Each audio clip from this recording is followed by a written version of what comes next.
আজকে আমরা work energy and power এই চ্যাপ্টারটা থেকে পার্ট 2 করব। এর আগে অলরেডি আমি একটা পার্ট 1 আপলোড করে দিয়েছি, যেখানে 1 থেকে 20টা নম্বর অবধি এমসিকিউ তোমাদেরকে আমি প্রোভাইড করে দিয়েছি। যারা ওই ভিডিওটা এখন অবধি না দেখেছো তারা উপরের আই বাটনে ক্লিক করে ওই ভিডিওটা একবার দেখে নাও। আর তোমরা যারা ভিডিও যদি ফেসবুকে দেখছো তাহলে ফেসবুকে ডেফিনেটলি ডেসক্রিপশন বক্সে ওটা পার্ট 1 এর লিঙ্ক পেয়ে যাবে। আর যদি ইউটিউব থেকে দেখছো তাহলে আই বাটনে ক্লিক করে তো পাচ্ছই, তার সাথে সাথে নিচে ডেসক্রিপশন বক্সে চলে যাও, সেখান থেকেও কিন্তু তোমরা পার্ট 1 এর লিঙ্ক পেয়ে যাবে। তো দেখো, আগের দিনের ভিডিওতে আমি এই অঙ্কগুলো সমাধান, যেগুলো তোমরা স্ক্রিনে দেখতে পাচ্ছ এখন, এই অঙ্কগুলো সলিউশন প্রোভাইড করে দিয়েছি। অঙ্কগুলো খুব ভালো লেভেলের অঙ্ক, সেই অঙ্কগুলো তোমরা দেখে নাও। এই অঙ্কগুলো দেখে নিলে তোমাদের যে প্র্যাকটিস সেট 1, প্র্যাকটিস সেট 2 এই ধরনের যে কোয়েশ্চেন্সগুলো আছে, প্র্যাকটিস সেট 3 অর্থাৎ চ্যাপ্টারের শেষের দিকে, সেই কোয়েশ্চেন্সগুলো করতে কিন্তু অনেক কনসেপ্ট তোমরা শিখবে এবং অনেক পদ্ধতি শিখে যাবে, যে পদ্ধতিগুলো অবলম্বন করলে ডেফিনেটলি ওই অঙ্কগুলো করতে পারবে। তো দেখো, 15, 16, 17, 18, 19, 20 নম্বর অঙ্ক অবধি আমাদের হয়ে গেছিল। এবার আজকে তারপর থেকে স্টার্ট হবে, অর্থাৎ কোয়েশ্চেন নাম্বার 21। কোয়েশ্চেন নাম্বার 21 কি আছে দেখো, বলছে 20 কেজি ভরের একটা বস্তুর উপর 5+3x নিউটন মানের একটা বল প্রযুক্ত হলো। এর ফলে বস্তুটি এক্স অক্ষ বরাবর x=2 মিটার অবস্থান থেকে x=6 মিটার অবস্থানে চলে গেল। ওই বল দ্বারা বস্তুটির কৃতকার্য কত হবে সেটা বার করতে বলেছে। তাহলে বল দ্বারা কৃতকার্য এখান থেকে তুমি কি করে বার করবে? দেখো, এখানে যে ফোর্সটার মান দিয়েছে এটা একটা সরণের ফাংশন দিয়ে দিয়েছে, অর্থাৎ ফোর্সটা আমি বলতে পারি force is a function of x, এটা বলা আছে। তাহলে ফোর্স যদি ফাংশন অফ এক্স হয়, এখান থেকে আমরা কৃতকার্য কি করে বার করব? না দেখো, D W is equal to কি হয়, এফ ডট ডিএক্স। যদি ডিএক্স আমি সরণ ধরি, ইন্টিগ্রেশন অফ, ঠিক আছে। এবার ডি ডাব্লিউ সমান এফ ডট ডিএক্স হয়, অর্থাৎ ডিএক্স পরিমাণ যদি ক্ষুদ্র সরণ হয় এফ বলের দরুন, তাহলে কৃতকার্যের পরিমাণ কত হয়? D W. এবার এখান থেকে যদি আমি ইন্টিগ্রেট করি বোথ সাইডে, এটাও ইন্টিগ্রেট করলাম, এই সাইডেও ইন্টিগ্রেট করলে, তাহলে এখান থেকে আমরা কত পাবো? Work done. Work done is equal to কত হবে? F dot x.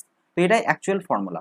এবার দেখো, যেহেতু এখানে দুটো পজিশন দিয়ে দিচ্ছে, অর্থাৎ x=2 মিটার থেকে x=6 মিটার, তখন আমার পজিশন যদি দেওয়া থাকে তখন আমি লোয়ার লিমিটে 2 বসাবো, আপার লিমিটে 6 বসাবো, দিয়ে এইভাবে কিন্তু আমি ক্যালকুলেশন করব। কেন এইভাবে করছি? কারণ যেহেতু এটা মানে ফোর্সটা একটা ফাংশন অফ কি, এক্স, অর্থাৎ ডিসপ্লেসমেন্টের ফাংশন, দূরত্বের সাথে সাথে কিন্তু ফোর্সটা ভ্যারি করছে, সেই জন্য আমাকে এইভাবে কিন্তু ইন্টিগ্রেশন করে পরেই ওয়ার্ক ডানটা এখানে বার করতে হবে। তাহলে চলো আমরা চটপট কাজটা করে নিই, যেটা করতে বলেছে। তাহলে এটা কি করে করব? Easy logic. প্রথমে তো এই জায়গাটা সাফ করব, তারপর দেখো। তাহলে work done is equal to আমরা এখন বলতে পারি যে integration of 2 to 6 F dot DX. F মানে কত দেওয়া আছে? 5+3x ইন্টু ডিএক্স, এটা করতে হবে। তাহলে এটা করবো সমান কত হবে দেখো, 5 ডিএক্স, তার ইন্টিগ্রেশন করলে কত হবে? 5 ডিএক্স এর integration X plus 3 X DX. X DX এর ইন্টিগ্রেশন কত হবে? x²/2। এবার এখানে তোমাকে কিন্তু লিমিটগুলো বসাতে হবে, অর্থাৎ আপার লিমিট আমি বসাবো 6 আর লোয়ার লিমিটে বসাবো আমি 2। এটা জাস্ট ক্যালকুলেট করো।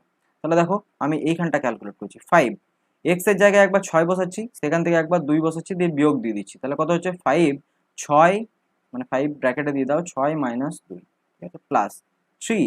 এখানটা একবার দেখো, এক্স এর স্কোয়ারের জায়গায় একবার 6 এর স্কোয়ার/2 করছি, 6 এর স্কোয়ার মানে 36, 36/2 মানে তোমার 18, মাইনাস 2 এর স্কোয়ার মানে 4, 4কে 2 দিয়ে ভাগ করলে হয় 2। তাহলে এটা বসিয়ে দাও, এটা ক্যালকুলেট করো। তাহলে এখান থেকে আসছে দেখো, 6 - 2 মানে 4, 4কে 5 থেকে গুণ করলে হয় 20, 20-র সাথে এটা গুণ করো, 3 ইন্টু 18 থেকে 2 গেলে হয় 16। তাহলে 3 16 48 আর 20 কত হলো? সমান 68 জুল। ওকে, অর্থাৎ অপশন সি হয়ে যাবে কোয়েশ্চেনটা কারেক্ট অ্যান্সার। আই হোপ কোয়েশ্চেনটা তোমরা বুঝতে পারলে। আমরা চলে যাবো এবার পরবর্তী প্রশ্নতে, যেটা হলো আমাদের কোয়েশ্চেন নাম্বার, কোথায় গেল, হ্যাঁ, কোয়েশ্চেন নাম্বার 22। তাহলে কোয়েশ্চেন নাম্বার 22 কি বলছে দেখো, কোয়েশ্চেন নাম্বার 22 বলছে 5 নিউটন বলের ক্রিয়ায় একটা গতিশীল একটা বস্তু সরলরেখা বরাবর 10 মিটার দূরত্ব অতিক্রম করলো। বেশ, খুব ভালো কথা।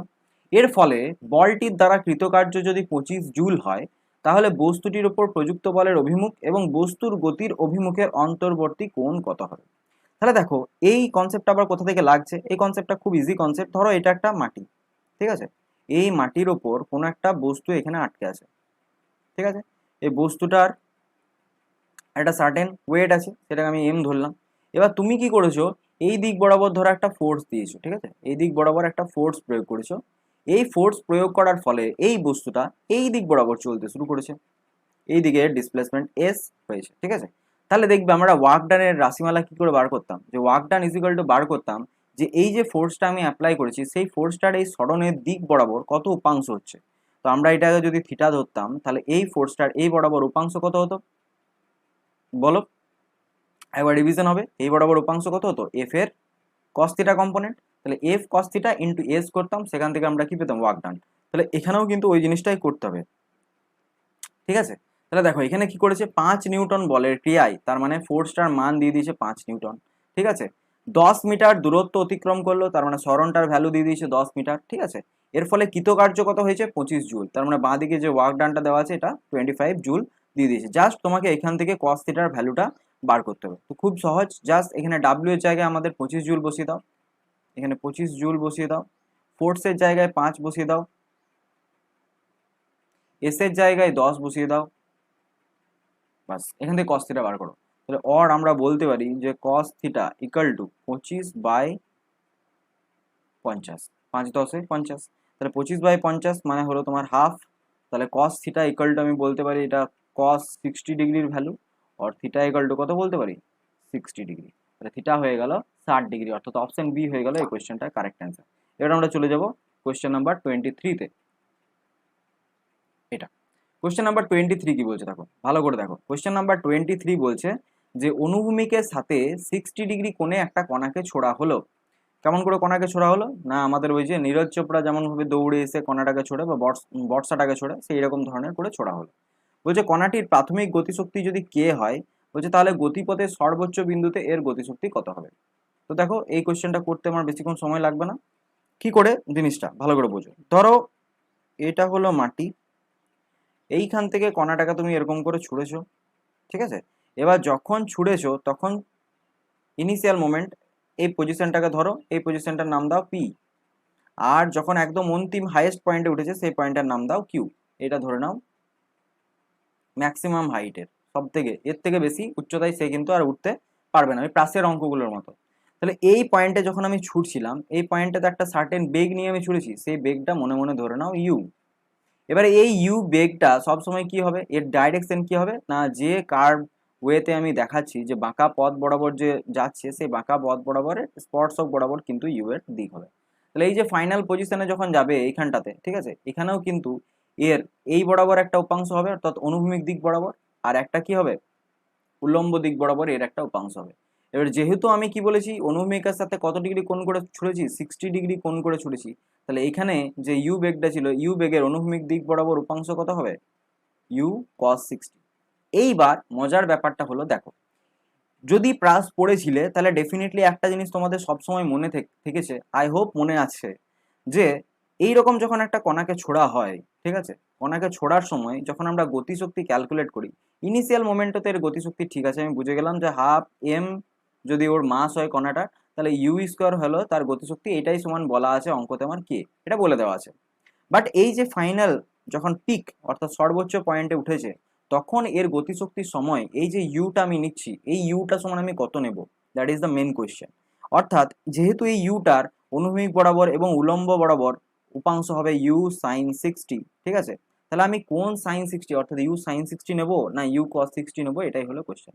তো দেখো যখন কণা উপর দিকে ওঠে, এই আস্তে আস্তে ইউ সাইন 60 ভ্যালুগুলো কিন্তু কমতে থাকে, এবং সর্বোচ্চ পয়েন্টে কিন্তু আর ওর মানে উপর দিকে কোনো উপাংশ থাকেই না, সেই কারণে কণাটা কিন্তু আর উপর দিকে উঠতে পারে না। কণাটা উপর দিকে উঠে কেন, যে বেগ নিয়ে তুমি ছুড়লে সেই বেগের একটা কম্পোনেন্ট উল্লম্ব দিক বরাবর কাজ করে, সেই উল্লম্ব দিক বরাবর উপাংশটার জন্যই কিন্তু কণাটা উপরের দিকে ওঠে, আর অনুভূমিক বরাবর উপাংশটার জন্য বস্তুটা কিন্তু সামনের দিকে এগিয়ে যায়। অর্থাৎ যেদিকে আমরা এই যে রেঞ্জ বা সীমা বার করি, এই রেঞ্জ বা সীমা বার করার সময় এই ইউ cos 60 এই টার্মটা কিন্তু রেঞ্জ বা সীমা বার করার জন্য দায়ী হয়, এবং এর ভ্যালুটা কিন্তু থ্রু আউট দ্য মোশন কি থাকে, কনস্ট্যান্ট থাকে। এইটা মনে রাখতে হবে যে through out the motion constant থাকে।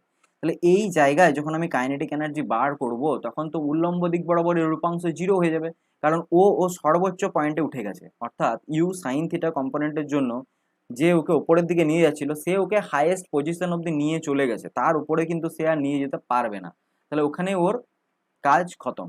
তাহলে এই জায়গায় যে ভেলোসিটিটা আমাকে অ্যাপ্লাই করতে হবে সেটা হলো হাফ এম ইন্টু ইউ কস 60, ওকে, তার স্কোয়ার, এইটা হবে ওই জায়গার গতিশক্তি।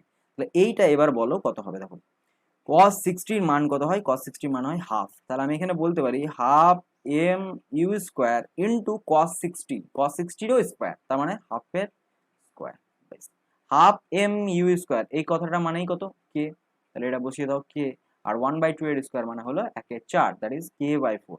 তাহলে এই পয়েন্টে কাইনেটিক এনার্জি কত হয়ে যাচ্ছে? k/4।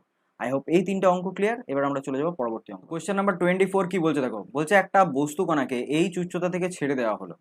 ভূমি থেকে একটা নির্দিষ্ট উচ্চতায় কণাটির গতিশক্তি ওর স্থিতিশক্তির দ্বিগুণ। বেশ, বলছে ওই মুহূর্তে কণাটির বেগ ও ভূমি থেকে উচ্চতা যথাক্রমে বের করো। তাহলে অঙ্কটা কি বলতে চাইছে ভালো করে বোঝার চেষ্টা করো। ঠিক আছে, প্রথমে ছবিটা এখানে দেখো, ছবিটা এখানে করে দিচ্ছি।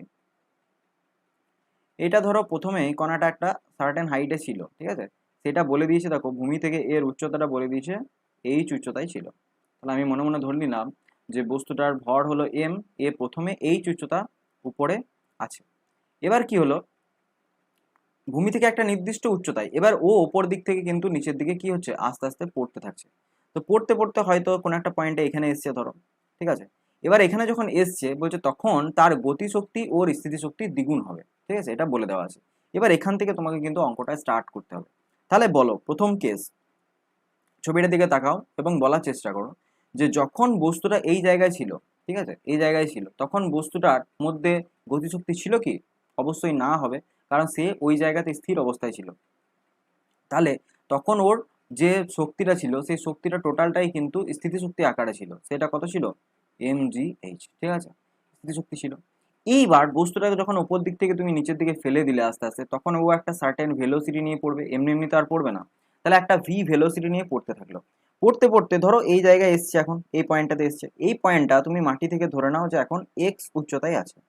তাহলে এক্স উচ্চতায় যদি আছে, এই অবস্থাতে কিন্তু ওর স্থিতিশক্তিও থাকবে আর গতিশক্তিও থাকবে, কারণ ও মাঝে লটকা হওয়া হয়। তাহলে মাঝে যদি লটকা হওয়া অবস্থায় ও থাকে, তাহলে এই জায়গাতে ওর স্থিতিশক্তি কত হবে? না এখন সে ভূমি থেকে কতটা উচ্চতা উঠে আছে? না এম জি এক্স পরিমাণ উচ্চতা উঠে আছে, আর এই জায়গায় সে ভি বেগ নিয়ে পড়ছে। তাহলে এখানে গতিশক্তি কত? Half M V square. Okay, but এইখানে আরেকটা কন্ডিশন কি বলেছে, বলছে ভূমি থেকে এমন একটা উচ্চতায় ও আছে যেখানে ওর গতিশক্তি স্থিতিশক্তির কি দ্বিগুণ। তার মানে এখানে আরেকটা শর্তও বলা আছে যে এম জি এক্স এর দ্বিগুণ, সেটাই হলো ওর গতিশক্তি, হাফ এম ভি স্কোয়ার, এটা বলা আছে। তাহলে এইখান থেকে এবার আমাকে এই হাইটটা বার করতে হবে, এই শর্তগুলো কাজে লাগিয়ে। তাহলে এখানে আমরা কি করব, গতিশক্তির সংরক্ষণ সূত্র লাগাবো। দেখো ওর যখন ইনিশিয়াল একদম মাথার উপরে চেপেছিল, ঠিক আছে, কেউ যখন কোনো বাঁদর মাথার উপরে চেপে থাকে তখন অনেক তার ক্ষমতা থাকে। তাহলে ওই এমজিএইচ পরিমাণ যে ক্ষমতাটা ছিল, সেই ক্ষমতাটাই ব্যয় করে করে সে এই জায়গায় এসে এখন লটকে আছে, এবং এই জায়গায় এর গতিশক্তি স্থিতিশক্তি দুটোই আছে। তাহলে ওই এমজিএইচটাই খরচা করেই না ও গতিশক্তি স্থিতিশক্তি দুটোই পেয়েছে। তাহলে আমি এটা লিখতে পারি, ঠিক আছে। এইবারে দেখো, তাহলে এইখানে কি বলা আছে যে হাফ এমবি স্কোয়ারটা ইকুয়ালস টু আমি কি লিখতে পারি? 2mgx, এই শর্তটা বলে দেওয়া আছে। তাহলে আমি এখানটা লিখে দাও যে 2mgx, তার মানে এই দিক থেকে আমি পেয়ে যাচ্ছি কত? 3mgx। কত পাচ্ছি? 3mgx। ওকে, তাহলে এখান থেকে দেখো mg mg যদি কেটে দিই, তাহলে এখান থেকে আমি এক্সটা পেয়ে যাচ্ছি কত? h/3। এখান থেকে দেখো এক্স এর ভ্যালুটা পেয়ে গেলাম, যে কতটা হাইট সে উঠে আছে সেটা পেয়ে গেলাম, যে কতটা হাইটে এই জিনিসটা হবে, h/3। তাহলে h/3 কোন অপশন আছে? দেখো তিনটে অপশনে আবার h/3 দেওয়া আছে, ডি তেও দেওয়া আছে, বি তেও দেওয়া আছে, এ অপশনেও দেওয়া আছে। তার মানে যাই হোক এক্সটা আমার ক্যালকুলেট হয়ে গেছে, এক্স ইকুয়াল টু h/3, এটা বুঝে গেলাম। এবার আমাকে বার করতে হবে এই মুহূর্তে কণাটির বেগ এবং ভূমি থেকে উচ্চতা বার করো। তাহলে কণাটির বেগ হাফ এমভি স্কোয়ার, এখান থেকে বার করে নাও। তাহলে half MV square equal two যদি 2mgx হয়, তাহলে এখান থেকে আমি এম কেটে দিলাম, ঠিক আছে। তাহলে ভি স্কোয়ার ইকুয়াল টু আমি এখন দেখতে পাচ্ছি যে 4mgx হচ্ছে, কারণ এই দুইটা এখানে গুণ হয়ে গেল। তাহলে এম কেন থাকবে, 4gx হবে শুধু, 4gx অর 4 জিটা রেখে দাও, এক্স এর জায়গায় তুমি বসিয়ে দাও h/3, ঠিক আছে। এবার এটা কত এলো? ভি স্কোয়ারের ভ্যালু 4gh/3। তাহলে ভি ইকুয়াল টু কত হবে? না রুট ওভার অফ এটা হয়ে যাবে, রুট ওভার অফ 4gh/3। তাহলে দেখো 4 এর জন্য তুমি বাইরে পেয়ে যাবে 2, আর ভেতরে রয়ে যাবে রুটের ভেতরে gh/3। এবার তোমাকে এই অপশনটা কোথায় আছে দেখতে হবে, যে ভি এর বা ভেলোসিটির মান হবে 2 ইন্টু রুট ওভার gh/3, আর হাইটটা হবে x ইকুয়াল টু h/3। কোন অপশন আছে? দেখো আমাদের অপশন বি তে দেওয়া আছে, অপশন বি, ঠিক আছে। এই দেখো অপশন বি তে দেওয়া আছে। এখানে ওরা উল্টো ভাবে দিয়েছে, কণাটির বেগ আগে জিজ্ঞেস করেছে বাট উত্তরে হাইটটা আগে দিয়েছে, ঠিক আছে, বেগটা পরে দিয়েছে। তো যাই হোক অপশন বিটাই হয়ে যাবে এই কোশ্চেনটা কারেক্ট অ্যান্সার। এবার আমরা চলে যাবো আমাদের নেক্সট প্রশ্ন। তো কোয়েশ্চেন নাম্বার 25 কি বলছে দেখো, কোয়েশ্চেন নাম্বার 25 বলছে বলছে 10 কেজি ভরের একটা ব্লককে ভূমি থেকে 2 মিটার উচ্চতায় তুলতে 230 জুল কার্য করতে হয়, ব্লকটার ত্বরণ কত হবে তুমি বলো। তাহলে দেখো, যদি এটা হয় মাটি, ঠিক আছে, এইখানে আছে তোমার 10 কেজি ভরের বস্তুটা,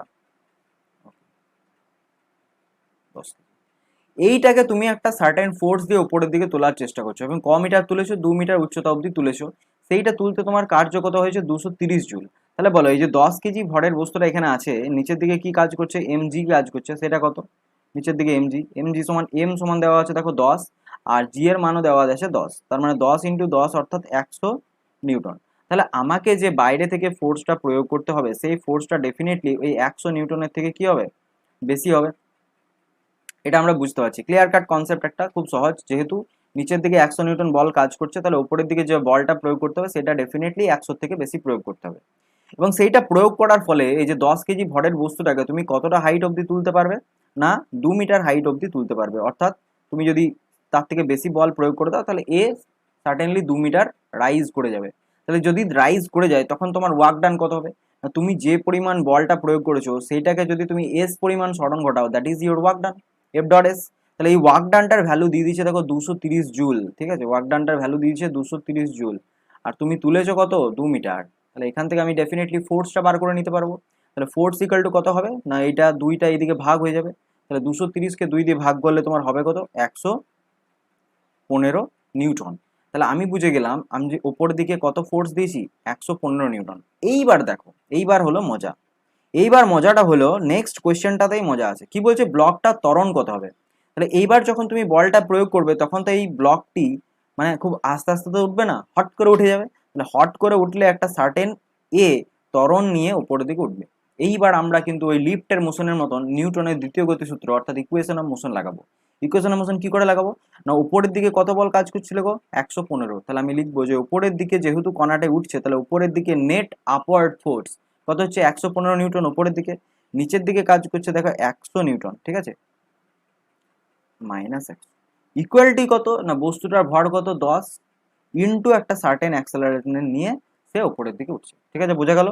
উপরের দিকে আমি নেট আপওয়ার্ড ফোর্স বার করে নিলাম, 115 নিউটন উপরের দিকে ছিল, এমজি নিচের দিকে কাজ করছিল, তাহলে 115 মাইনাস 100 দ্যাট ইজ 10 ইন্টু এ। তাহলে 115 থেকে 100 বাদ গেলে আসবে আমার শুধু 15, আর একে যখন আমি 10 দিয়ে ভাগ করে দেবো তখন অ্যাক্সেলারেশনের মান চলে আসবে কত 1.5, কত আসবে 1.5 মিটার পার সেকেন্ড স্কোয়ার। এটাই হবে অ্যান্সার, যেটা অপশন সি তে দিয়ে দেওয়া আছে। হয়ে গেল কোয়েশ্চেন 25। এবার আমরা চলে যাব নেক্সট কোয়েশ্চেন নাম্বার 26 এ। কোয়েশ্চেন নাম্বার 26 দেখো খুব ইজি, কোয়েশ্চেনটা বোঝার চেষ্টা করো। কোয়েশ্চেন নাম্বার 26 কি বলছে, বলছে এম ভর বিশিষ্ট এবং এল দৈর্ঘ্য বিশিষ্ট একটা দণ্ড একটা উলম্ব দেওয়ালের সঙ্গে 60 ডিগ্রি কোণে দাঁড় করানো আছে। তাহলে এম ভর বিশিষ্ট এবং এল দৈর্ঘ্য বিশিষ্ট একটা দণ্ড উলম্ব দেওয়ালের সাথে, বেশ, তার মানে কি এইখানে একটা উলম্ব দেওয়াল আছে, এটা ধরো দেওয়াল, এই দেওয়ালের সঙ্গে এটা হলো মাটি, এই মাটির সাথে এরকম করে একটা সিঁড়ি নাকি এল দৈর্ঘ্য বিশিষ্ট, আচ্ছা এটা একটা দণ্ড, এটা একটা দণ্ড এল দৈর্ঘ্য বিশিষ্ট, এই দৈর্ঘ্যটা কত এখান থেকে এতটা হলো এল দৈর্ঘ্য বিশিষ্ট, এর ভর বলে দিয়েছে, দণ্ডটার ভর বলে দিয়েছে এম, দিয়ে বলছে ইয়ের সাথে কার সাথে উলম্ব দেওয়ালের সঙ্গে, উলম্ব দেওয়ালের সাথে কত ডিগ্রি কোণ বলে দিয়েছে, এইটা বলে দিয়েছে কত, এটা উলম্ব দেওয়ালের সঙ্গে, সরি উলম্ব দেওয়াল মানে এইটা, এটাকে যদি ধরি এইখানে উলম্ব দেওয়ালের সাথে এই কোণটা কত আছে 60 ডিগ্রি, তার মানে এইটা কত হবে 30 ডিগ্রি, বা এটা 60 ধরো, এটা 60 ধরলে উলম্ব দেওয়ালের সাথেই তো বলেছে নাকি, কি বলেছে উলম্ব দেওয়ালের সাথে 60 ডিগ্রি কোণ করে দাঁড় করিয়ে রাখা যায়, বেশ, তাহলে এটা যদি 60 হয় তাহলে উলম্ব দেওয়াল মানে ডেফিনেটলি এটা 90 ডিগ্রি আর এটা 30 ডিগ্রি হবে। যাই হোক আমি এইভাবে আঁকছিলাম, এইভাবে আঁকলেও কিন্তু একই জিনিস হবে, এই কোণটা আমার 30 ডিগ্রি বলে দেওয়া আছে। এবার বলছে যে এই অবস্থানে দণ্ডটির স্থিতিশক্তি কত হবে, বেশ, তাহলে দণ্ডটির স্থিতিশক্তি বার করতে গেলে আমাকে প্রথমে জানতে হবে যে যখন একটা অনেক লম্বা বস্তু হয়, যেহেতু এল দৈর্ঘ্য বিশিষ্ট একটা বস্তু বলেছে, তো যে কোনো এল দৈর্ঘ্য বিশিষ্ট বা একটু যদি লম্বা বস্তু হয় তাহলে সেই লম্বা বস্তুর ক্ষেত্রে তার ভর কেন্দ্রে কেন্দ্রীভূত থাকে। এবার এল দৈর্ঘ্য বিশিষ্ট একটা বস্তুর ক্ষেত্রে, এটা যদি এল দৈর্ঘ্য বিশিষ্ট একটা বস্তু হয় তো এল দৈর্ঘ্য বিশিষ্ট বস্তুর ভর যদি এম হয় তাহলে আমরা ধরে নিই দুটো চ্যাপ্টার অলরেডি ছিল, সেই দুটো চ্যাপ্টার পড়লে তোমরা বুঝতে পারবে, স্থিতিবিজ্ঞান বলে একটা চ্যাপ্টার আছে, যে সেখানে তার দৈর্ঘ্যের অর্ধেক অর্থাৎ মিডল পয়েন্টে তার ভর কেন্দ্রে মানে সমস্ত ভরটা কেন্দ্রীভূত থাকে, অর্থাৎ L/2 দূরত্বে কেন্দ্রীভূত আছে। তাহলে এখানেও যে এই গোটা দণ্ডটার ভর বলেছে m, সেই ভরটাও কিন্তু এই L দৈর্ঘ্যের মাঝামাঝি জায়গায় এরকম জায়গায় কি থাকবে, টোটাল ভরটা কেন্দ্রীভূত আছে বলে তোমাকে ধরে নিতে হবে। তাহলে এইখান থেকে এই হাইটটা এখন কত হবে, L/2। এইবার দেখো এই হাইটে যদি বস্তুটা ভর সমস্ত কেন্দ্রীভূত আছে, তাহলে আমাদের সিম্পল গতিশক্তির এই স্থিতিশক্তির ফর্মুলা কি হয়, যেহেতু এখানে গতিশক্তি তো নেই, তাহলে যে শক্তিটা থাকবে সেটা ডেফিনেটলি স্থিতিশক্তি হবে, এবং সেটা কত হবে, mgh হবে। তাহলে এইচ এবারে কোথায় সেইটা তোমাকে ক্যালকুলেট করতে হবে। এইচ হলো এইটা এইচ, ঠিক আছে, এইটা হলো হাইট এখন, ঠিক আছে, এই হাইটটা তোমাকে বার করতে হবে। তাহলে এইটা দেখো L/2, এই কোণটা পেয়ে গেলে তুমি 30 ডিগ্রি, এখান থেকে তোমাকে এই হাইটটা বার করতে হবে। কি করে বার করবে, দেখো এটা এখন লম্ব, এটা হলো অতিভুজ, তাহলে আমরা বলতে পারি যে এইচ লম্ব বাই অতিভুজ, অতিভুজ সমান কত, L/2, ঠিক। তাহলে লম্ব বাই অতিভুজ, লম্ব বাই অতিভুজ মানে হয় সাইন, তাহলে এটা হয়ে গেল সাইন 30, আর এইচ ইকাল টু কত হয়ে যাবে, সাইন 30 মান কত, half into L/2, that is কত, L/4। তাহলে এই হাইটটা পেয়ে গেলাম, এই হাইটের ভ্যালু কত এলো, L/4। তাহলে এখন স্থিতিশক্তি কত হবে না mgh, তাহলে mg ইন্টু h বসিয়ে দাও, এবার mgh এখানে বসিয়ে দাও, তাহলে mgh এর জায়গায় পেলাম কত, L/4। তার মানে mg/L/4 হয়ে যাবে কোশ্চেনটা কারেক্ট অ্যান্সার। mg/4 আমাদের অপশন ডি তে আছে, তাহলে অপশন ডি হয়ে গেলে কোশ্চেনটা কারেক্ট অ্যান্সার। আশা করি বুঝতে পারলে। এবার আমরা চলে যাব কোশ্চেন নাম্বার 27-এ। আর এতক্ষণ ধরে অঙ্কগুলো দেখছো, যদি ভালো লাগছে ডেফিনেটলি ভিডিওটাকে একটা লাইক দিয়ে দাও, ভিডিও নিচে কমেন্ট করে জানিয়ে দাও ভিডিওটা তোমাদের কেমন লাগছে, যদি তোমার হেল্প হচ্ছে কতটা হেল্প করছো, আর এটা বন্ধুদের মধ্যে শেয়ার করো যাতে করে তারাও একটু এই ভিডিও থেকে অঙ্কগুলো বেনিফিট ফ্রিতে উঠাতে পারে। তো যাই হোক, একটু লাইক শেয়ার করো, না হলে এই ভিডিওগুলো শুধুমাত্র তোমাদের মতো ওই 7জন 10জন স্টুডেন্টের কাছে থেকে যাবে। এত কষ্ট করে বানাচ্ছি, একটু জিনিসগুলোকে শেয়ার করো যাতে করে আমি বেশি মানুষের কাছে পৌঁছাতে পারি। নেক্সট দেখো কোয়েশ্চেন নাম্বার 27 কি বলছে, বলছে একটা স্প্রিংকে 2 সেন্টিমিটার প্রসারিত করলে স্প্রিং এর সঞ্চিত স্থিতিশক্তির পরিমাণ হয় 100 জুল। যদি স্প্রিংটিকে আরো 2 সেন্টিমিটার প্রসারিত করা হয় তাহলে বর্ধিত স্থিতিশক্তির পরিমাণ কত হবে। তাহলে দেখো এখানে স্প্রিং অর্থাৎ স্থিতিস্থাপকতা বলে একটা চ্যাপ্টার ছিল, সেইখানে আমরা পড়েছিলাম যে সঞ্চিত স্প্রিং এর স্থিতিশক্তির পরিমাণ কত হয়, ইউ ইজ ইকুয়াল টু হয় হাফ কে এক্স স্কোয়ার। আমার প্রচুর স্লিপ অফ টাং হয়, কেন হয় এটা আমি জানি না, মানে অনেক দিন আগে আমি একবার অনেকজনের সাথে কথা বলেছিলাম যে আমি মনে এক ভাবি আর মুখ থেকে আমার আরেক এরকম কেন বেরোয়। তো এটার উত্তরে ওরা বলেছিল যে তুই প্রচণ্ডই ফাস্ট কথা বলিস, মানে যে কোনো জিনিসই যখন কেউ বলে তুই অনেক আগে আগে বলিস, খুব তাড়াতাড়ি বলিস, মানে তোর রিয়াকশন প্রচণ্ড প্রম্পট হয়। সেই কারণে কি হয়, তুই হয়তো মনে কোনো একটা জিনিস অলরেডি ভেবে ফেলেছিস, সেইটা তখন তোর মুখ থেকে বেরোয় না, এরকম একটা ব্যাপার হয়, ওই জন্য মাঝে মধ্যে এইগুলো হয়ে যায়। তো যাই হোক, যারা আমাকে সামনে থেকে দেখছো তারা এটা কমেন্ট সেকশনে জানাও যে আমি যেটা বলছি, মানে যে আমাকে সাজেশন দিয়েছিল সে ঠিক বলেছিল না ভুল বলেছিল। যদিও এই ভিডিওগুলো যখন আমি বানাই অনেকটাই স্লো কথা বলি, বাট আমি বাস্তব জীবনে কিন্তু এতটা স্লো ওয়েতে চলি না। ওকে, অঙ্ক সলভও এত স্লো করি না, আর বলিও না এত স্লো। তো যাই হোক, তো U potential energy equal to কত হয়, হাফ কে এক্স স্কোয়ার, এটা বলা আছে। তাহলে বলছে দেখো, বলছে স্প্রিং, এখানে এই এক্সটা কি না, যতটা আমি স্প্রিংটাকে প্রসারিত করেছি সেইটার ভ্যালু, ঠিক আছে, এটা অ্যাকচুয়ালি কে এক্স তো থাকে না, এটা থাকে ডেল্টা এক্স, ঠিক আছে, ওইটাকে এক্স আকারে লেখা হয়, মানে হাফ কে ইন্টু ডেল্টা এক্স স্কোয়ার থাকে, ডেল্টা এক্স মানে হলো দৈর্ঘ্য বৃদ্ধির পরিমাণ। তাহলে দেখো এখানে কি বলেছে, যেহেতু সেম স্প্রিং আমরা বারবার ইউজ করছি, তাহলে এই কেটা অর্থাৎ স্প্রিং এর যে বল ধ্রুবক, এই কেটা মানে কি স্প্রিং এর বল ধ্রুবক, তাহলে একই যদি সেম স্প্রিং আমি বারবার ব্যবহার করি তার মানে কি আছে, একবার স্প্রিংটা এরকম ছিল ধরো, এই স্প্রিংটাকে তুমি একবার 2 সেন্টিমিটার টেনে লম্বা করেছো, আর একবার বলেছে 2 সেন্টিমিটারের থেকে আর একটু বেশি অর্থাৎ আরো 2 সেন্টিমিটার, অর্থাৎ টোটাল কত 4 সেন্টিমিটার তুমি লম্বা করেছো। দেখো স্প্রিংটাকে যদি আরো 2 সেন্টিমিটার, তার মানে তুমি সেম অ্যামাউন্টের স্প্রিংটাকেই লম্বা করছো, তার মানে স্প্রিং এর যে বল ধ্রুবক অর্থাৎ স্প্রিংটার বল ধ্রুবক মানে কি, স্প্রিংটার কতটা স্থিতিস্থাপক ক্ষমতা আছে যে ও আবার আগের পজিশনে কি হবে চলে আসবে।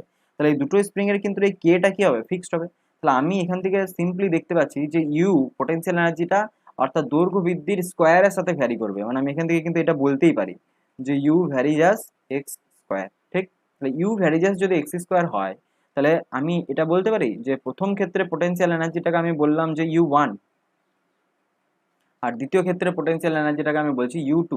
তাহলে U1/U2 ইকুয়াল টু আমি বলতে পারি x1 এর স্কোয়ার বাই x2 এর স্কোয়ার, এটা তো বলাই যায়। এবারে x1 প্রথম ক্ষেত্রে দৈর্ঘ্য বৃদ্ধি কত ছিল 2 সেন্টিমিটার, তাহলে 2 এর স্কোয়ার তার মানে কত হয়ে গেল 4। দ্বিতীয় ক্ষেত্রে x2 সেটা কত বলেছিল 2, আরও তাকে 2 বাড়িয়ে দাও তার মানে 4, তাহলে 4 এর স্কোয়ার কত হয়ে গেল 16। তাহলে U1/U2 ইকুয়াল টু এখন পেলাম 4/16। এবার U1টার মান দেখো বলে দিয়েছে, প্রথমে কত ছিল 100 জুল, তাহলে এটা জায়গায় বসিয়ে দাও 100। এইবার তোমাকে U2 বার করতে হবে, তাহলে U2 ইকুয়ালস টু কত হবে না 16 ইন্টু 100/4, 4 দিয়ে কাটলে এটা হয় 4, তাহলে 4 ইন্টু 100 কত হয় 400। তাহলে 400 জুল হলো পরবর্তী ক্ষেত্রে কি স্থিতিশক্তির পরিমাণ।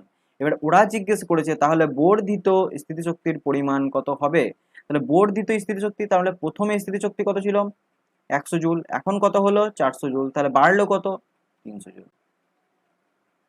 ঠিক আছে, তাহলে 300 জুল হয়ে যাবে, অর্থাৎ অপশন বি হয়ে যাবে কোশ্চেনটা কারেক্ট অ্যান্সার। তো এই কোশ্চেনগুলো বেশ ভালো, আমারও করতে বেশ ভালো লাগছে। মানে সেট 1 সেট 2 এর যে কোশ্চেনগুলো থাকে সেগুলো কিন্তু এতটা ইন্টারেস্টিং থাকে না, এমসিকিউ গুলো করতে যতটা মজা লাগে। আর সেট 1 সেট 2 এগুলো তো ছায়া প্রকাশনীতে সলিউশন করানোই থাকে, তো ওইগুলো করানোর মধ্যে আর কি নতুন মজা, ওগুলো তো তোমরা কোথাও না কোথাও থেকে হোক ম্যানেজ করেই নিচ্ছ। এইগুলো ইউনিক জিনিস, এগুলো করতে মজা লাগে, আমাকেও একটু করতে হয়, ভাল লাগে। যাই হোক, কোশ্চেন নাম্বার 28টা দেখো।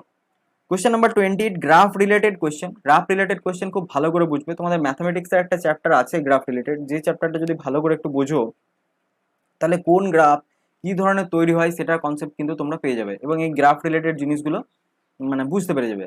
আমি পারলে আমার এই ভিডিওটা নিচে অন্য আরেকজন ইউটিউবার যে ফিজিক্স পড়ান, উনিও একজন স্যার, ঠিক আছে, উনি একটা মানে ভিডিওতে খুব ভালো করে এই গ্রাফের ব্যাপারগুলো এক্সপ্লেন করে রেখেছেন, তো আমি ওনার ভিডিওটাই শেয়ার করে দেবো নিচে, ঠিক আছে। তো ওই ভিডিওটা দেখলে পরে তোমরা গ্রাফ রিলেটেড কিছু কনসেপ্ট পাবে যেখান থেকে তোমাদের বুঝতে সুবিধা হবে। তো দেখো এই কোশ্চেনটা ফার্দার আমি বুঝিয়ে দিচ্ছি কি আছে। বলছে মূল বিন্দুতে অবস্থিত একটা কণার উপর প্রযুক্ত বল F ইজিক্যাল টু kx সমীকরণ মেনে চলে। বেশ খুব ভালো কথা, মানে মূল বিন্দুতেই একটা বল প্রযুক্ত হয়েছে, ওই জন্য দেখো প্রত্যেকটা অপশন মূল বিন্দু থেকে স্টার্ট হয়েছে, দেখতে পাচ্ছ। তাহলে এখান থেকে kx সমীকরণ মেনটেন করে একটা বল প্রযুক্ত হলো, যেখানে k হলো একটা ধনাত্মক ধ্রুবক এবং x হলো মূল বিন্দু থেকে বস্তুটার দূরত্ব। বেশ, এবার বলছে যদি u equal to 0, u equal to 0 কথাটা মানে কি ইনিশিয়াল মোমেন্টে পোটেনশিয়াল এনার্জি কত আছে 0, এবং ux বনাম x লেখচিত্রটি তখন কি হবে, ux ইকুয়াল টু বলছে কণাটির স্থিতিশক্তি। তাহলে কি করে বার করবে, তাহলে তো প্রথম তোমাকে জানতে হবে যে ux ইকুয়াল টু কি হয়, পোটেনশিয়াল এনার্জি কি হবে বলো। ux ইকুয়াল টু কি হবে না, তুমি যদি এখানে কি বলেছো প্রযুক্ত বল, ঠিক আছে, কোন একটা বস্তুর উপর বল প্রযুক্ত হয়েছে f ডট s হতে পারে, তুমি এটা ধরতে পারো যে পোটেনশিয়াল এনার্জি বা কার্য স্থিতিশক্তি যাই বলো, শক্তি তো কোথাও থেকে আসছে, তাহলে সেটা সমান f ডট s ধরতে পারো। তাহলে f সমান আবার কত বলে দিয়েছে kx, আর x যদি আমার স্মরণ হয় তাহলে u ইজিক্যাল টু কত হয়ে যাচ্ছে kx স্কোয়ার, ঠিক আছে।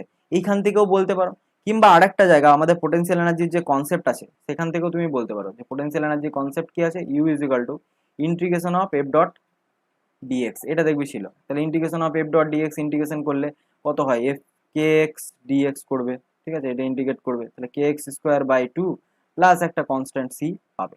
তো যাই হোক, এখান থেকে আমি বুঝতে পারছি যে u ভ্যারি করছে x স্কোয়ারের সাথে, পোটেনশিয়াল এনার্জিটা কিসের সাথে ভ্যারি করছে x স্কোয়ারের সাথে। তো এবার দেখো y is equal two mx plus c, এটা কি হয় মূল বিন্দুগামী সরলরেখার একটা সমীকরণ, এটা অলরেডি তোমরা জেনে গেছো।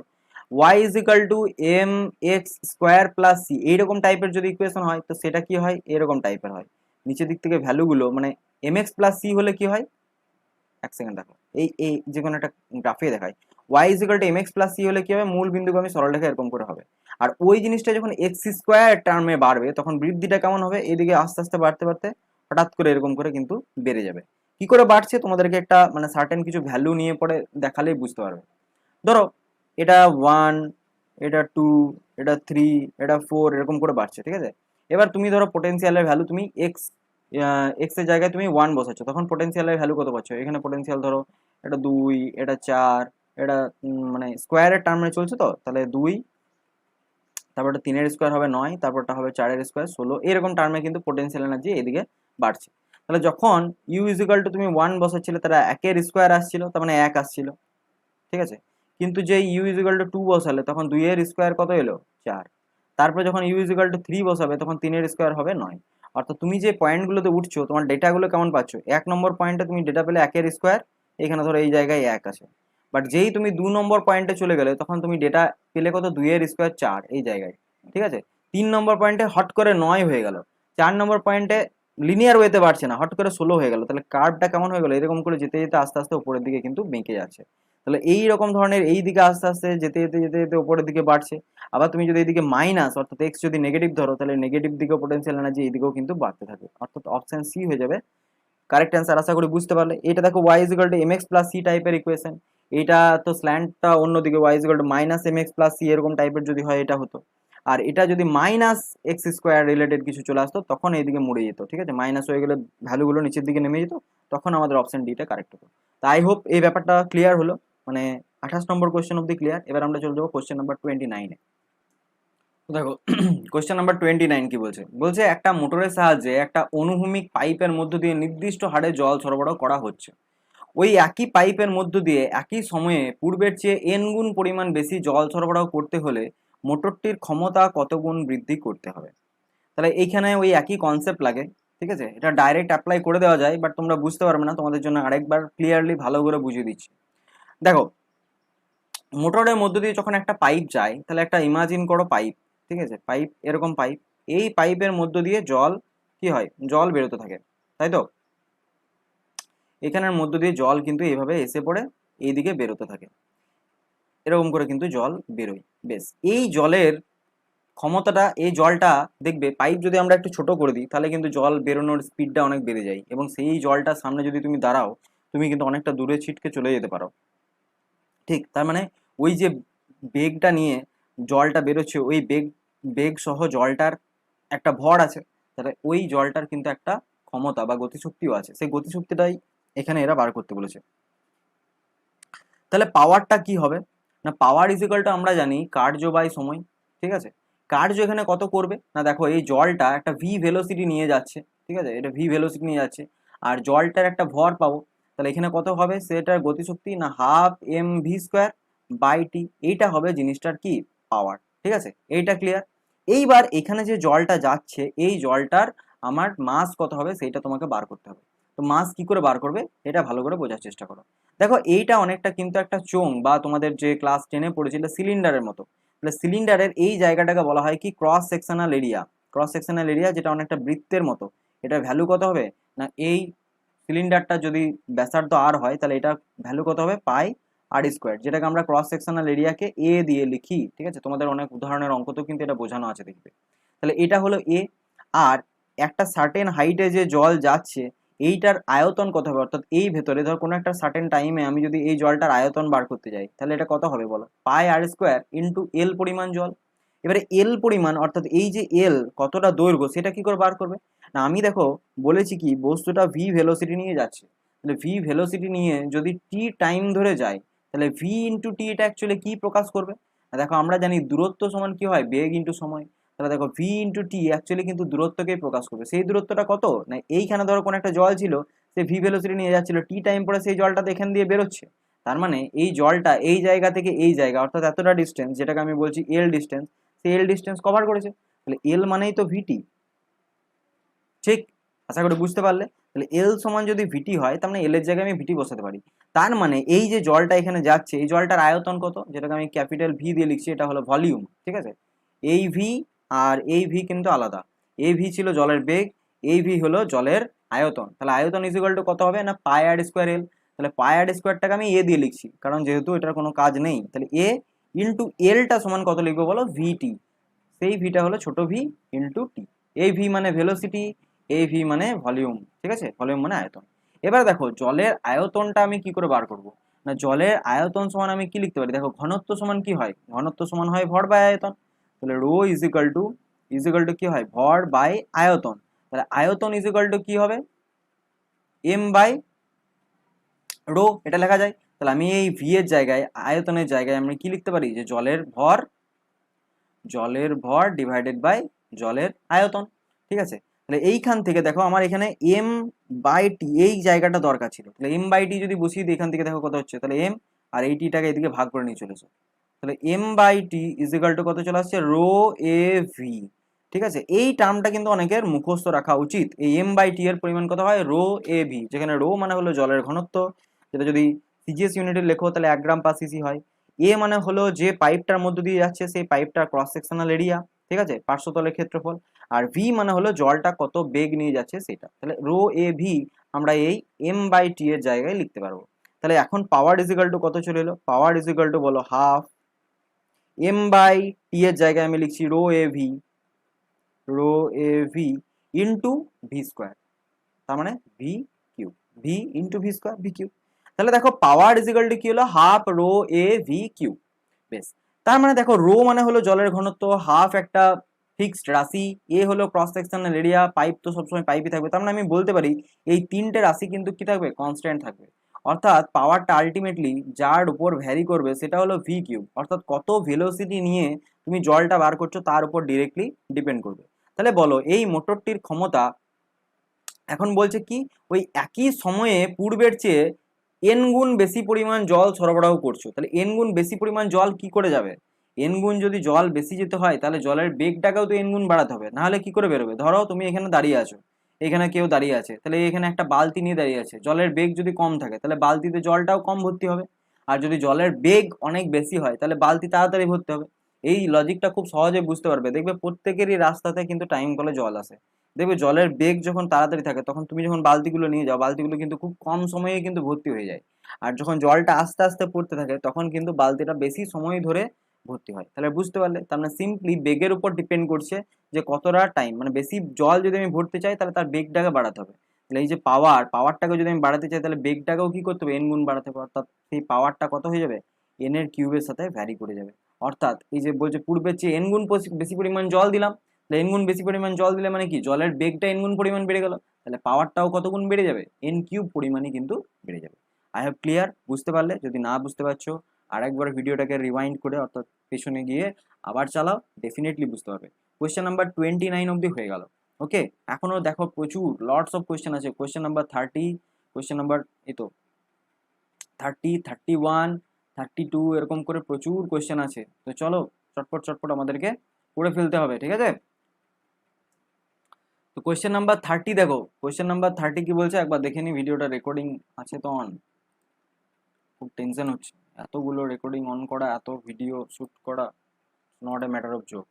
তো দেখো কোয়েশ্চেন নাম্বার 30 কি বলছে, বলছে একটা কণা টি ইজ ইকাল টু 0 সেকেন্ডে এক্স অক্ষ বরাবর ওকে চলতে শুরু করলো, যদি কণাটির গতিশক্তি সুষমভাবে বৃদ্ধি পায় তাহলে কণাটির উপর ক্রিয়াশীল লব্ধি বল কত হবে। এই যে সুষমভাবে বৃদ্ধি পায় এই কথাটা মানে বুঝতে হবে, এই কথাটা যেই বুঝতে পেরে যাবে সেই অঙ্কটা সলভ করতে পেরে যাবে। সুষমভাবে গতিশক্তি বৃদ্ধি পাওয়ার কথাটা মানে হলো এখানে যে টি টাইম আছে, টাইমের সাথে সাথে গতিশক্তিটা বৃদ্ধি পাচ্ছে, তার মানে এখানে আমি বলতে পারি যে half M V square vary করছে কিসের সাথে, টাইমের সাথে। অর আমরা এখান থেকে বলতে পারি হাফ এম ভি স্কোয়ার সমান কে টি, যেখানে কে হলো একটা সমানুপাতিক ধ্রুবক।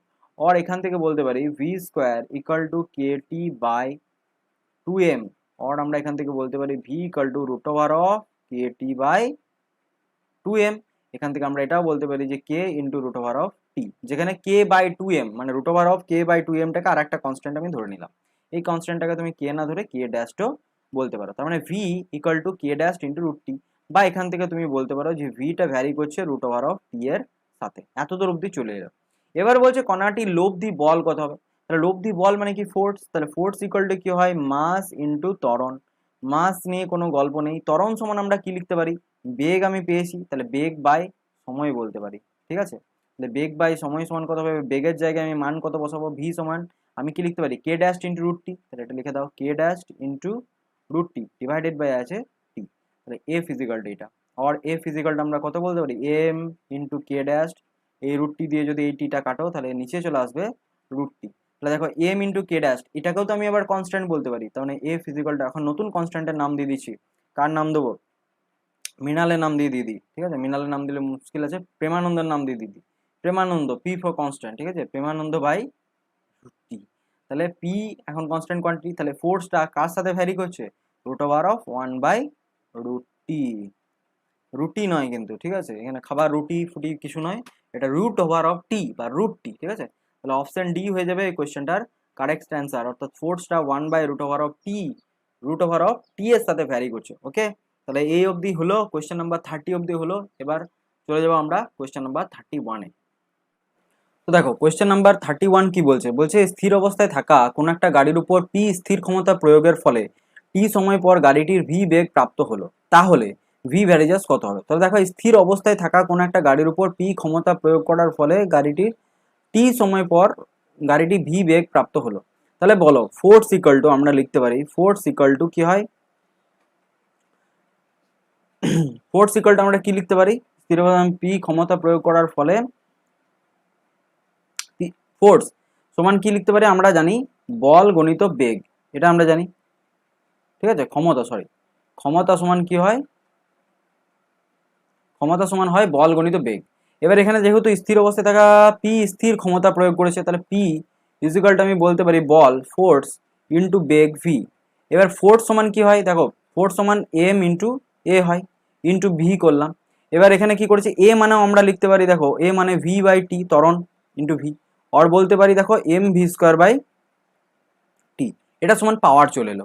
এবার ওরা বলেছে দেখো যে স্থির ক্ষমতা প্রয়োগ করলে that means P is equal two কি কনস্ট্যান্ট, তাহলে পি ইজ ইকাল টু যদি কনস্ট্যান্ট হয়ে যায় তাহলে আমি এখান থেকে বলতে পারি, এটাকে ফার্দার এখানে লিখছি, পি ইজ ইকাল টু অর্থাৎ বাঁ দিকটা সমান যদি কনস্ট্যান্ট বলা থাকে কনস্ট্যান্ট, তাহলে আমি লিখতে পারি যে এম ভি স্কোয়ার বাই টি সমান কনস্ট্যান্ট, আর আমরা এখান থেকে কি বলতে পারি যে ভি স্কোয়ার ইকুয়াল টু কনস্ট্যান্টকে কিছু একটা দিয়ে গুণ করলে, বা V square equal to K টি বলতে পারি, এমটাকেও নিচে নামিয়ে দাও, কে টি বাই এম বলতে পারি, সেটাকে আলাদা একটা constant V square equal to K dash T বলতে পারি, আর এখান থেকে আমরা বলতে পারি যে V square equal to K dash into root T, V square নয় ভি ইজ ইকুয়াল টু আর এখান থেকে আবার বলতে পারি যে V proportional to root over of T, velocity টাইমের সাথে inversely proportional, that is option C হয়ে যাবে কোয়েশ্চেনটার ক্ষেত্রে কারেক্ট অ্যান্সার। আই হোপ কোয়েশ্চেনটা বোঝানো গেল। দেখো এই ক্ষমতা ইজিক্যাল টু বল ইন্টু বেগ, এটা কি করে হয় অনেকে নাও জানতে পারো, সেটা আমি বলে দিচ্ছি, আমারই ভুল তাড়াতাড়ি বলে দেওয়া, অনেকে নাও জানতে পারে। দেখো ক্ষমতা কি করে বার করি না, ক্ষমতা পাওয়ার ইজিক্যাল টু আমরা বার করি যে ওয়ার্ক ডান বাই সময়, অর্থাৎ একক সময়ে কত কার্য করছে। এবার কার্য সমান কি হয় এফ ডট এস, ঠিক আছে, আর এটা টি। এবার দেখো এফ ডট এস মানে কি, F dot S by T মানে কি সরণ বাই সময়, সেটা মানেই তো বেগ, তাহলে বল গণিত বেগ চলে এলো। এটাই লিখেছি যে power is equal to force into velocity. Next question number 32, question number 32 ভালো করে পড়ার চেষ্টা করো। কোয়েশ্চেন নাম্বার 32 কি বলছে, বলছে একটা ঘর্ষণহীন টেবিলের উপর দুটি অনুরূপ ধাতব বল স্থির অবস্থায় পরস্পরের সংস্পর্শে রাখা আছে, চিত্র 1.69, এটাই চিত্র, ঠিক আছে। দুটি ধাতব বল রাখা আছে, দিয়ে বলছে ভি প্রাথমিক বেগ সহ গতিশীল অনুরূপ ভর সম্পন্ন অপর একটা ধাতব বল এই বল দুটির সাথে মুখোমুখি সংঘর্ষ ঘটালো। তাহলে এইখানে টেবিলে দুটো বল এখানে রাখা ছিল, ঠিক আছে, আর এই যে ভি ভেলোসিটি সম্পন্ন আরেকটা বল এসে পড়ে ওখানে এসে পড়ে আঘাত করলো, দিয়ে কি বলছে যদি সংঘর্ষটি পূর্ণ স্থিতিস্থাপক সংঘর্ষ হয় তবে যেটি সংঘর্ষের পর সম্ভাব্য ফলাফলকে নির্দেশ করবে সেটা তুমি বলো কোন অপশনটা হবে। তো দেখো পূর্ণ স্থিতিস্থাপক সংঘর্ষের ক্ষেত্রে আমি কি পড়িয়েছিলাম যে ধরো এইখানে একটা মার্বেল আছে আর এখানে একটা মার্বেল আছে একই রকম, ঠিক আছে, এর ভেলোসিটি ধরো ইউ ইজ ইকুয়াল টু 0 আর এর ভেলোসিটি ভি, এ এসে পড়ে যদি একে হিট করে, যদি পূর্ণ স্থিতিস্থাপক সংঘর্ষ হয় তাহলে এই 1 নম্বর মার্বেলটা, ঠিক আছে, এই জায়গাতে বসে যাবে, এবং এইটা যদি 2 নম্বর মার্বেল হয় তাহলে এই 2 নম্বর মার্বেলটা 1 নম্বর মার্বেলের গতিটা অর্থাৎ ভি গতিবেগ নিয়ে কিন্তু সামনের দিকে চলতে থাকবে, এটাই পূর্ণ স্থিতিস্থাপক সংঘর্ষ বলে। তার মানে কি হয়, ট্রান্সফার অফ মোমেন্টাম হয়, অর্থাৎ যে বস্তুটা এসে হিট করছে সেই বস্তুটার মোমেন্টাম এর হয়ে যায়, আর এর মোমেন্টাম মানে বেগটা এর হয়ে যায়, মোমেন্টাম বলে ফেলছি, মোমেন্টাম মানে হয় ভর বেগ, শুধু ভেলোসিটিটা, ঠিক আছে, ভেলোসিটি চেঞ্জ হয়ে যায়।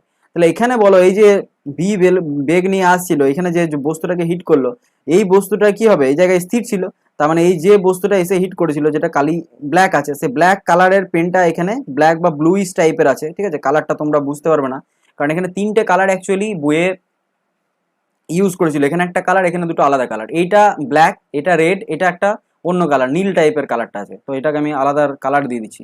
তার মানে অ্যাকচুয়ালি যেটা হওয়ার কথা এই যে নীল কালারে যদি এটা ধরি তাহলে এই নীলটা যেয়ে পড়ে এখানে বসে যাওয়ার কথা, যেটা দেখো এখানে আছে, আর এই ব্ল্যাক কালারের যে গুলিটা আছে সেই ব্ল্যাক কালারের গুলিটা কি হবে, এই যে ভি ভেলোসিটি নিয়ে ওকে যে হিট করেছিল সেই ভেলোসিটি নিয়ে সামনের দিকে চলতে যাওয়ার কথা।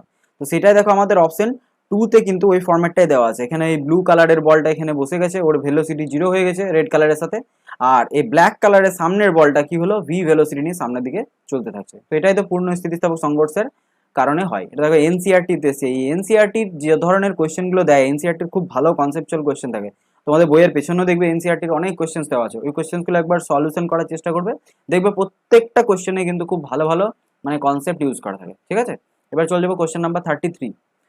দেখো 1 জুল ইজিক্যাল টু কি হয়, এক মানে জুল কার্যের রাশিমালা কি হয়, ফোর্স ইন্টু সরণ। তাহলে ফোর্স কেও আমাকে নিউটন এককে লিখতে হবে, যেহেতু এসআই এককে, কার্যের রাশিমালাটা দেওয়া আছে জুল, নিউটন ইন্টু সরণটাকেও এসআই এককে লিখতে হবে, তাহলে সরণ নিউটন মিটার, তাহলে এনএম কোথায় আছে, এটা অপশন সি হয়ে গেল কারেক্ট। নেক্সট 34 কি বলছে, 1 কেজি ভরের গতিশক্তি 1 জুল হলে তার দ্রুতি কত হবে। তাহলে 1 কেজি ভরের গতিশক্তি কত হবে, হাফ এম ভি স্কোয়ার, এটা সমান ডাব্লিউ কৃতকার্য, তাহলে কৃতকার্যটা পরিমাণ বলে দিয়েছে 1 জুল। আর এখান থেকে দেখো ভি স্কোয়ার ইকাল টু কি বলতে পারি, 2/m ইন্টু রুট, তাহলে রুট 2/m ভি এর মান চলে আসবে, ডাইরেক্ট বলে দিচ্ছি। ঠিক আছে, ভি সমান √2/m, তাহলে √2/m, এম তো কত দেওয়া আছে 1, তার মানে ডেফিনেটলি √2, তাহলে √2 মান কত 1.414। ঠিক আছে, তাহলে এইটা হয়ে যাবে মিটার পার সেকেন্ড 1.414। এবার কোন অপশানে আছে দেখো, অপশন ডি তে দেওয়া আছে 1.4 মিটার পার সেকেন্ড, তাহলে এটা হয়ে গেল এই কোশ্চেনটা কারেক্ট অ্যান্সার। আই হোপ 33 এবং 34 বুঝতে পারলে, এগুলো সহজ ছিল, তাড়াতাড়ি বলে দিলাম ওই জন্য। এবার আছে 35 নাম্বার কোশ্চেন, এটাও সহজ কোশ্চেন, কি করে করবে দেখো, কি বলছে, একটা বস্তু কণা x ইজিক্যাল টু 0 থেকে x ইজিক্যাল টু 5 মিটার পর্যন্ত একটি বলের প্রভাবে, এই বলটার প্রভাবে x অক্ষ বরাবর গতিশীল, এক্ষেত্রে কৃতকার্য সমান কত হবে।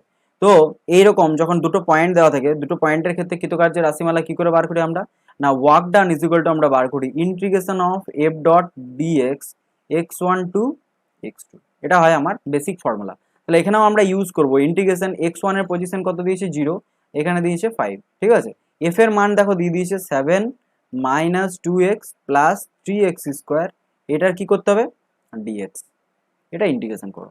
দেখো 7 ইন্টু ডিএক্স ইন্টিগ্রেশন করলে কত পাবে 7x, 2x dx তার মানে 2x স্কোয়ার বাই 2 এটা পাবে, প্লাস 3x স্কোয়ার dx তার মানে কত হবে x কিউব বাই 3, মানে ফার্দার যদি আমি ক্যালকুলেট করি এটা কত হবে 7x minus x square plus x cube, এখানেও লিমিটগুলো দিতে হবে 0 থেকে 5। তাহলে এখানে দেখো 0 থেকে 5 অ্যাকচুয়ালি ক্যালকুলেশন না করলে হয়, কারণ নিচে জিরোটা সব জায়গাতে যখন তুমি এক্স এর জায়গাগুলোতে 0 বসাবে তার মানে কিছু পাবে না, তাহলে সিম্পলি 5 বসালেই ক্যালকুলেশনটা হয়ে যাবে।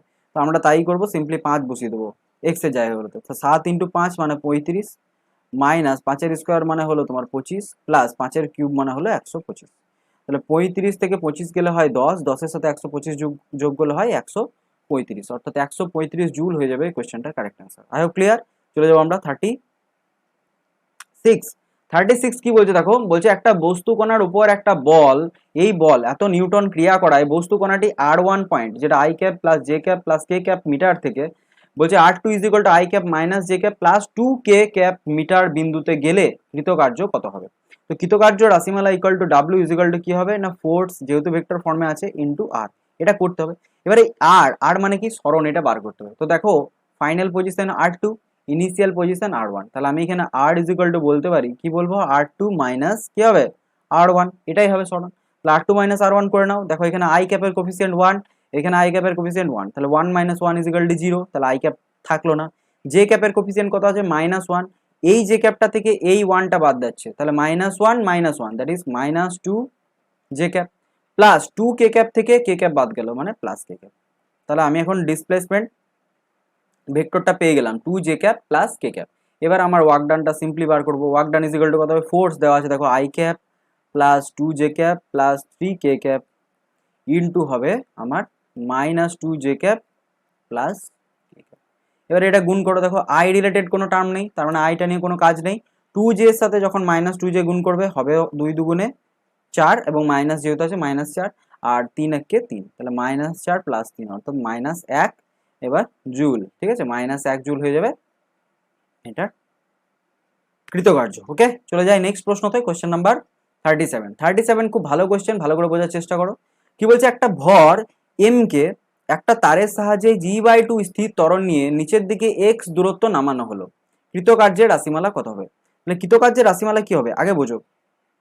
তাহলে একটা দড়ি আছে, একটা তারের সাহায্যে বা একটা দড়ির সাহায্যে এইখানে একটা কোনো ভর ছিল, সেই ভরটাকে m, তাহলে এর নিচের দিকে নর্মালি কি কাজ করছে, g ত্বরণ কাজ করছে।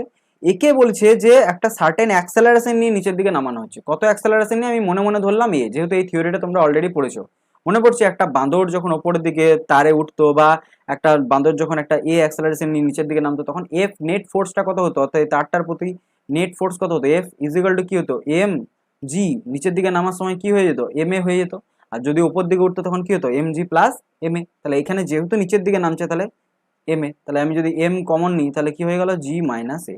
এবার দেখো এই ত্বরণটা বলে দিয়েছে কত, জি বাই টু স্থির ত্বরণ নিয়ে নামছে, তার মানে M G minus G by two, তার মানে কত হচ্ছে এম জি বাই টু। এই বলটা এখন কার্য করছে এই তারটার উপর, ঠিক আছে, এম জি বাই টু বল কাজ করছে। এবার এম জি বাই টু বল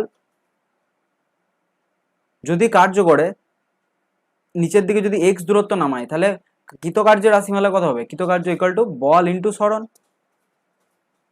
তাহলে M G by two into X, সেটা কত, M G X by two. এটা হয়ে যাবে কোয়েশ্চেনটা কারেক্ট অ্যান্সার। কোথাও কোনো পাখিটাকে আটকে আছে, আমি 1 মিনিট চেক। নাম্বার 38 কি বলছে, বলছে একটা বস্তু কণার উপর এত নিউটন বল ক্রিয়া করার পর কার্য হলো 0। যদি বস্তু কণাটি 3y plus K x equal to 5 সরলরেখা বরাবর গতিশীল হয়, তাহলে কে এর মান কত হবে বলো। তাহলে এইটা জানার আগে তোমাকে প্রথম জানতে হবে যে এই সরলরেখাটা অ্যাকচুয়ালি আমাদের যে কোঅর্ডিনেট সিস্টেম আমি আঁকবো সেখানে কোথায় লাই করছে সেটা আমাদেরকে জানতে হবে। তো এটা জানার জন্য তোমাদেরকে অঙ্কের জ্ঞান দরকার, ম্যাথমেটিক্সের কোঅর্ডিনেট জিওমেট্রি অর্থাৎ স্থানাঙ্ক জ্যামিতির জ্ঞান লাগবে। তো এটা একটু দেখে নাও আমার কাছে, দেখো এটা হলো আমার এক্স অক্ষ, আর এটা হলো আমার ওয়াই অ্যাক্সিস, এটা হলো এক্স অ্যাক্সিস। এবার এই সরল রেখাটা কোথায় আছে এটা কি করে বার করবে, খুব সিম্পল, 3y প্লাস কে এক্স সমান যদি 5 হয়, তুমি এখানে কি লিখতে পারো, 3/5y plus K by 5x equal to কত লিখতে পারো, 1। আর এটাকে তুমি লিখতে পারো কি, y বাই, এটাকে লিখতে পারো 5/3 প্লাস এক্স বাই 5/k সমান তুমি 1 লিখতে পারো। এই ফরম্যাটটাতে তোমাকে সাজিয়ে নিতে হবে, ঠিক আছে। এই ফরম্যাটটা কি না, এটা হলো X by A plus Y by B is equal to 1, এইরকম ফরম্যাট। এই ফরম্যাটে যখন কোনো একটা সরলরেখাকে আমি সাজাতে পেরে যাই, তখন সেই সরলরেখাটা কোথায় কোথায় হিট করে জানো, এরকম করে হিট করে। এই পজিশনটা হয় তার a0 পজিশন, ঠিক আছে, যেহেতু এটা এক্স অক্ষে শুধুমাত্র স্থানাঙ্ক পাবে এ, ওয়াই দিকে তো কোনো কিছু নেই। আর এইখানে পাবে শুধু ওয়াই অক্ষ বরাবর স্থানাঙ্ক, এক্স বরাবর কোনো কিছু নেই, অর্থাৎ এটা হবে 0b পজিশন, ঠিক আছে। তাহলে এইটা এটার সাথে তুলনা করো, দেখো তুলনা করলে বুঝতে পেরে যাবে। দেখো এটা হলো এ, তার মানে এখানে এ এর মান কত, 5/3, তার মানে আমি এখানে বলতে পারি এটা এক্স অক্ষকে কোথায় 5/3 জিরো পয়েন্টে হিট করেছে, ঠিক আছে। আর ওয়াই অক্ষকে কোথায় হিট করেছে, ওয়াই অক্ষকে 0.5/k পজিশনে হিট করেছে। এবার এইটাকে যদি তুমি ভেক্টরিক্যালি প্রকাশ করতে চাও, তাহলে এই পজিশনটাকে তুমি কি বলতে পারো, 5/3, যেহেতু এক্স অক্ষ বরাবর আছে তার মানে আই ক্যাপ, তার মানে তুমি এখানে বলে দিতে পারো যে এটা 5/3 আই ক্যাপ হলো এর স্থানাঙ্ক। এই পজিশনটাকে তুমি নাম দিয়ে দাও r1, আর এই পজিশনটার নাম দিয়ে দাও তুমি r2।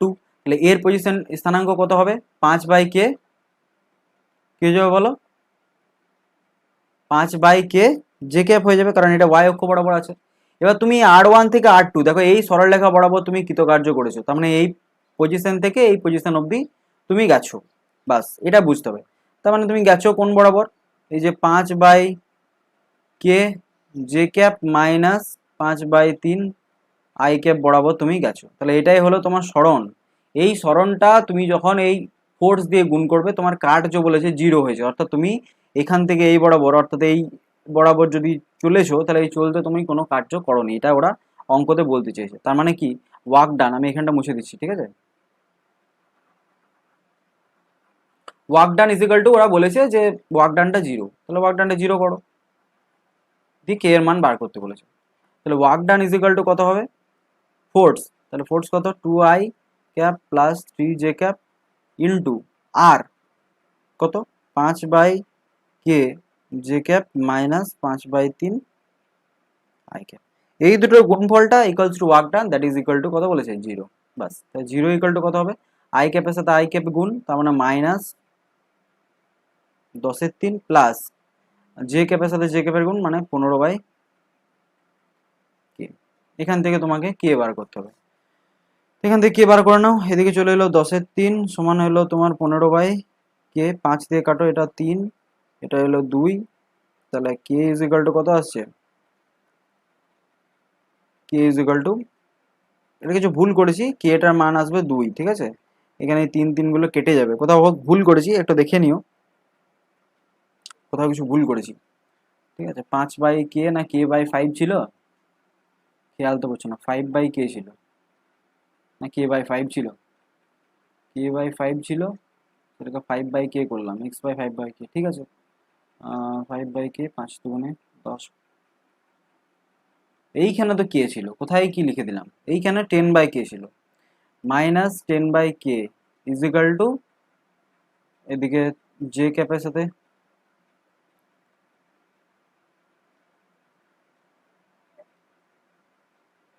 একটু দেখে নিও, ঠিক আছে।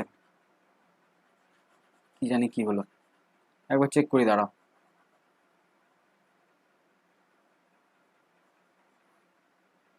তাহলে এটা কত পেলাম, 5/k J cap, 5/k J cap, J cap তো ওয়াই বরাবর হবে। ওহো, এখানে ভুল করে দিয়েছি, ঠিক আছে। এটা কি হচ্ছে দেখো, 3y প্লাস কে সমান ছিল 5, এটাকে সিম্পলি সাজাও, তাহলে x/5/k প্লাস y/ তোমার হয়ে যাবে 5/3 সমান 0। তাহলে x/5/k, তাহলে 5/k আই ক্যাপ হয়ে যাবে, এখানেই ভুল করেছি, 5/k আই ক্যাপ আর 5/3 জে ক্যাপ। তাহলে এটা কত হবে, 5/k I cap minus 5/3 J cap. এটা 5/3 কেন হবে, এটা 3/5 হবে না, ঠিক আছে 5/3 হবে, এটা যেহেতু 5 নিচে নামছে, তাহলে হ্যাঁ 3/5 হবে, ঠিকই বলিস, না ঠিকই আছে 5/3 হবে। প্রচন্ড কনফিউজড, কারণ অঙ্ক মিলছে না। আর এইটা হবে kx/5, kx/5, তাহলে 5টা নিচে রইলো, ঠিক আছে, হ্যাঁ এবার ঠিক আছে। তাহলে এটা 5/3 জে গ্যাপ, ওকে। এবার এফ ডট ডিএক্স করো, আই হোপ এবারে মিলে যাবে।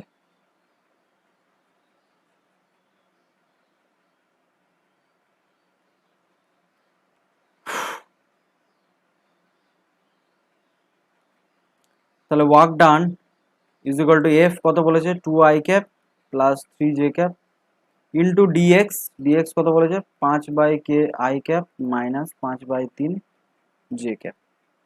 Work done is equal to বলেছে 0, তাহলে 0 ইজ ইকুয়াল টু কত হবে, 2 ইন্টু 5/2 আই ক্যাপ, তার মানে হলো 10/k মাইনাস 5, ঠিক আছে। আর আমরা এখান থেকে বলতে পারি 10/k ইজ ইকুয়াল টু 5, আর এখান থেকে বলতে পারি k ইজ ইকুয়াল টু 2, বাস মিলে গেছে, এটাই। তাহলে এই হলো, ঠিক আছে। আরো কোশ্চেন করানোর কথা ছিল, হলো প্রচুর, এখন অনেক অঙ্ক পড়ে আছে, ঠিক আছে। তো এই যে অঙ্কটা একটু সময় নিয়ে নিল, তো এই অঙ্কগুলো আরেকটা ভিডিওতে, যেটা পার্ট 3 হবে, ঠিক আছে, পার্ট 3তে আমি করিয়ে দেবো। প্রচুর প্রচুর অনেক অঙ্ক আছে, অনেক অঙ্ক, এত অঙ্ক একটা ভিডিওতে করানো সম্ভব নয়, 1 ঘন্টা তো মনে হয় এমনিতেই হয়ে গেছে। যাই হোক, ভিডিওটা কেমন লাগলো তোমরা জানিও নিচে কমেন্ট সেকশনে, আর ভিডিওটাকে শেয়ার করো বন্ধুদের মধ্যে অ্যাজ মাচ অ্যাজ পসিবল। ওকে, বাই বাই।